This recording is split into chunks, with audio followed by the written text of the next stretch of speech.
ठीक है, बहुत अच्छे से आपने स्पष्टीकरण रखा और मुझे लगता है राकेश जी जो सवाल उठा रहे थे। दीपक रंजन, मैं आपके पास आ रही हूं, उसके बाद राकेश जी आपका मैं रिएक्शन लूंगी।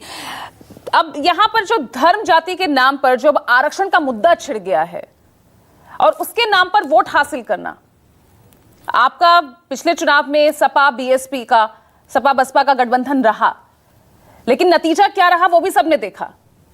अब फिर से ये आरक्षण का जो मुद्दा उठा है, किस तरह से देख रहे हैं समाजवादी पार्टी? देखिए पूजा, समूचा इंडिया ब्लॉक जो है, हम लगातार जो है जातिगत जनगणना की बात कर रहे हैं। पिछले 10 साल से इनके कान पे जू नहीं रेंग रहा। कास्ट सेंसस कराने की हम बात करते हैं, लेकिन कास्ट सेंसस ही कराना नहीं चाहते। अभी इन्होंने वीमेन रिजर्वेशन बिल लेकर के आए, उसमें ओबीसी कैटेगरी की महिलाओं का रिजर्वेशन कहां है? अगर रिजर्वेशन की बात करते हैं तो वीमेन रिजर्वेशन में हम तो लगातार ये आवाज उठा रहे हैं, सड़क से लेकर के सदन तक। और खासतौर से समाजवादी पार्टी ने वीमेन रिजर्वेशन बिल में सदा जो हमेशा जो है ओबीसी कैटेगरी को शामिल करने की बात की है, और इनके कान पे जू नहीं रहेंगे। ये तो ला करके इन्होंने एक सगुफा छोड़ दिया। इनकी टाइमिंग पे गौर करिए, किस तरीके से वीमेन रिजर्वेशन की बिल की बात कर रहे हैं ये।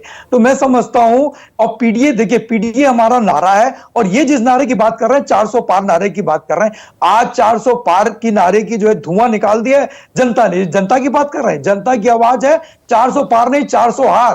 और फिर अगर भारतीय जनता पार्टी के लोगों को पूछा, अगर मन के लड्डू ही खाने हैं तो उसमें थोड़ी सी शक्कर और मिला लें। 400 पार क्यों, 500 पार की बात कर लें। लेकिन यहाँ तो विपक्ष कांग्रेस पर बहुसंख्यकों का जो है वोट छीनकर वो कहीं ना कहीं मुस्लिमों को देने का वो आरोप लगा रहे हैं। कर्नाटक का वो उदाहरण देते हैं, आंध्र प्रदेश का वो उदाहरण देते हैं, जहां ये कोशिश की भी गई कांग्रेस की तरफ से। तब आप इसे कितना सही मानते हैं?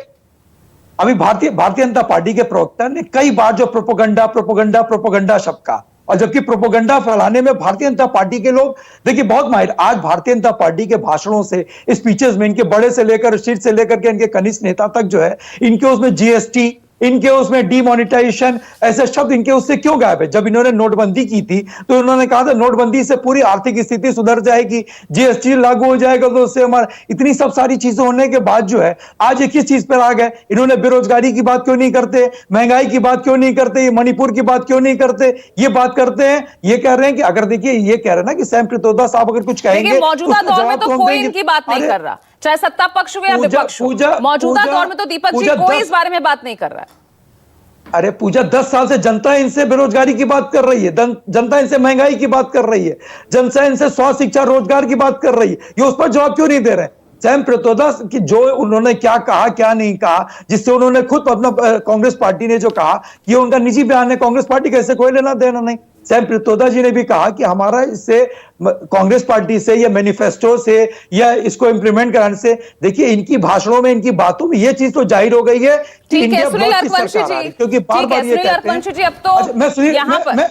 मैं एक चीज, मैं आधा मिनट और लूंगा, मैं सुनील अरकौंसी जी सुभाषपा के प्रवक्ता, मैं इनसे एक बात पूछना चाहता हूं कि ये जातिगत जनगणना के पक्ष में है या नहीं है? क्योंकि इन्होंने भी जातिगत जनगणना की आवाज सदा उठाई थी, पीडीए की आवाज इन्होंने सदा उठाई थी। आज जिनके साथ हैं, सरकार में शामिल है, केंद्र में भी शामिल है, और ठीक है, बहुत वाजिब सवाल है सुनील जी, जवाब दीजिए। चाहता हूं कि ये जातिगत जनगणना के पक्ष में